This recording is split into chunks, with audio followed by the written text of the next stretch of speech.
North ఇండియాలోని అతి తక్కువ ధరలకి రత్నాలనందించే ఏకైక సంస్థ 6JVR.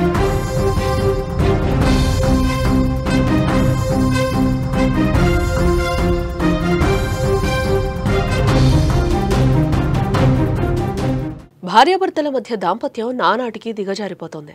అగ్ని సాక్షిగా 7 అడుగులు వేసి ఒకరి కష్టాల్లో మరొకరు పాలు పంచుకోవాల్సిన దంపతులు పరాయి మోజులో పడి వివాహ బంధానికి చెరగని మచ్చ తెస్తున్నారు. భర్తొద్దు ప్రియుడే ముద్దు అన్నట్లు భార్య, అదే పద్ధతిలో భర్త ఇలా క్షణిక ఆనందం కోసం బంగారం లాంటి భవిష్యత్తును బుగ్గిపాలు చేసుకుంటున్నారు. అచ్చం అలాంటి ఘటన ఏపీలో కూడా చోటు చేసుకుంది. ప్రియుడితో కలిసి జీవించాలని ప్లాన్ వేసి కర్ణాటక నుంచి ప్రియుడిని పిలిపించి మరీ భర్తను దారుణంగా హత్య చేయించింది ఓ భార్య. ఇక్కడ కర్నూలు జిల్లాలో ఈ నెల 3న జరిగిన మర్డర్ కేసును పోలీసులు ఛేదించారు. ప్రియుడితో కలిసి భర్తను చంపేందుకు భార్య ప్లాన్ చేసినట్టుగా కూడా పోలీసులు నిర్ధారించారు. కర్నూలు జిల్లా ఆస్పరి మండలం తొగలగల్లు గ్రామానికి చెందిన గొల్ల అహోబిలం, గంగావతి భార్యాభర్తలు. అయితే కొన్ని రోజుల క్రితం వీరు కర్ణాటకలో యాదగిరి జిల్లా రత్నడిగికి వలస వెళ్లారు. అక్కడే గంగావతికి చెన్నబసవతో పరిచయం ఏర్పడి అది కాస్త ప్రేమగా మారినట్లుగా తెలుస్తుంది. ఇరువురు ఒకరిని విడిచి మరొకరు ఉండలేనంతగా ప్రేమగా మారింది. ఇరువురు కలిసి జీవించాలని అనుకున్నారు. అయితే వీరికి భర్త అడ్డుగా వస్తున్నాడని, భర్తను చంపాలని ప్లాన్ వేసుకున్నారు. అనుకున్నట్లుగానే ఈ నెల 3వ తేదీన భర్తతో కలిసి పుట్టింటికి వెళ్ళింది గంగావతి. అదే విషయాన్ని ప్రియుడు చెన్నబసవకు ఫోన్ చేసి చెప్పింది. సాయంత్రం భర్త మాత్రమే తిరిగి వస్తున్నాడని, మార్గ మధ్యంలో చంపేయాలని కూడా చెప్పింది.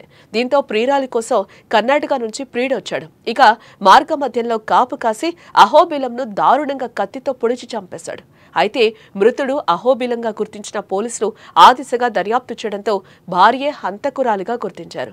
దీంతో ప్రియుడు చెన్నబసవతో పాటు భార్య గంగావతిని కూడా పోలీసులు ఇప్పటికే అదుపులోకి తీసుకున్నట్లుగా కూడా తెలుస్తోంది. ఇందుకు ఈ కథలో గంగావతి ఏం సాధించింది? అగ్ని సాక్షిగా తాళి కట్టిన భర్తను వద్దనుకుంది. ప్రియుడితో కలిసి జీవించేందుకు ప్లాన్ వేసి మరీ భార్య భర్తను చంపేస్తుంది. భార్య మాటలు నమ్మిన పాపానికి భర్త బలయ్యాడు.